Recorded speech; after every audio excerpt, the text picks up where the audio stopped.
ಸಿದ್ದರಾಮಯ್ಯ ಗಟ್ಟಿ ಇದ್ದಾರೆ. ಈಗಲೂ ಸಿಎಂ, ಮುಂದೆಯೂ ಅವರೇ ಸಿಎಂ ಅಂತ ದಾವಣಗೆರೆಯಲ್ಲಿ ಸಚಿವ ಎಚ್.ಸಿ. ಮಹಾದೇವಪ್ಪ ಒಂದು ಸ್ಫೋಟಕ ಹೇಳಿಕೆಯನ್ನು ಕೊಟ್ಟಿದ್ದಾರೆ. ಸಿದ್ದರಾಮಯ್ಯ ಅವರನ್ನ ಅಲುಗಾಡಿಸೋದಕ್ಕೆ ಯಾರಿಂದಾನೂ ಆಗಲ್ಲ ಅಂತ ಸಚಿವರು ಮಾತಾಡಿದ್ದಾರೆ. ಇನ್ನು ಯಾವುದೇ ಗೊಂದಲ ಇರಬಾರದು ಅನ್ನೋ ಕಾರಣಕ್ಕೆ ಸಿಎಂ ಮತ್ತು ಡಿಸಿಎಂ ಇಬ್ರು ಒಟ್ಟಿಗೆ ಬ್ರೇಕ್ಫಾಸ್ಟ್ ಮಾಡಿದ್ದಾರೆ. ಹೈಕಮಾಂಡ್ ಹೇಳ್ದಂಗೆ ನಾವು ಕೇಳ್ತೀವಿ, 5 ವರ್ಷ ಸರ್ಕಾರ ನಡೆಸ್ತೀವಿ, ರಾಜ್ಯದಲ್ಲಿ ಸರ್ಕಾರವನ್ನು ಆಯ್ಕೆ ಮಾಡಿರೋದು ಕರ್ನಾಟಕದ ಜನತೆ, ಶಾಸಕರೆಲ್ಲರೂ ಸೇರ್ಕೊಂಡು ಸಿದ್ದರಾಮಯ್ಯನವರು ಸಿಎಂ ಅಂತ ಸಿಎಲ್ಪಿಎಲ್ ಹೇಳಿದ್ದಾರೆ. ಹೀಗಾಗಿ ಡೌಟೇ ಬೇಡ, ಸಿದ್ದರಾಮಯ್ಯ ಅವರೇ ಮುಂದುವರಿತಾರೆ ಅಂತ ಹೇಳಿ ಮಹಾದೇವಪ್ಪ ಮಾತನಾಡಿದ್ದಾರೆ. ಮುಖ್ಯಮಂತ್ರಿಗಳ ಆಪ್ತ ಬಣದಿಂದ ಬರ್ತಾ ಇರುವಂತಹ ಕಾಮನ್ ಹೇಳಿಕೆ ಇದು.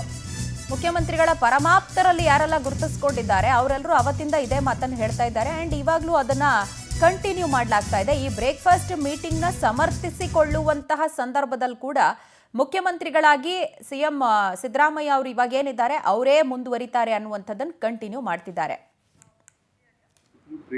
ಇರಬಾರ್ದು ಅನ್ನೋ ಕಾರಣಕ್ಕೆ ಮುಖ್ಯಮಂತ್ರಿಗಳು ಉಪಮುಖ್ಯಮಂತ್ರಿಗಳು ಬ್ರೇಕ್ಫಾಸ್ಟ್ ಮೀಟಿಂಗ್ ಮಾಡಿದ್ದಾರೆ. ನಮ್ಮಲ್ಲಿ ಯಾವುದೇ ತೊಂದರೆ ಇಲ್ಲ. ಹೈಕಮಾಂಡ್ ಏನು ಹೇಳ್ತಾರೆ ಅಲ್ಲಿ ಮಾಡಿ ಸರ್ಕಾರ ನಡೆಸ್ತೀವಿ 5 ವರ್ಷ. ಮತ್ತೆ 2020 ಕಾಂಗ್ರೆಸ್ ಸರ್ಕಾರಕ್ಕೆ ಬರುತ್ತೆ ಅಂತ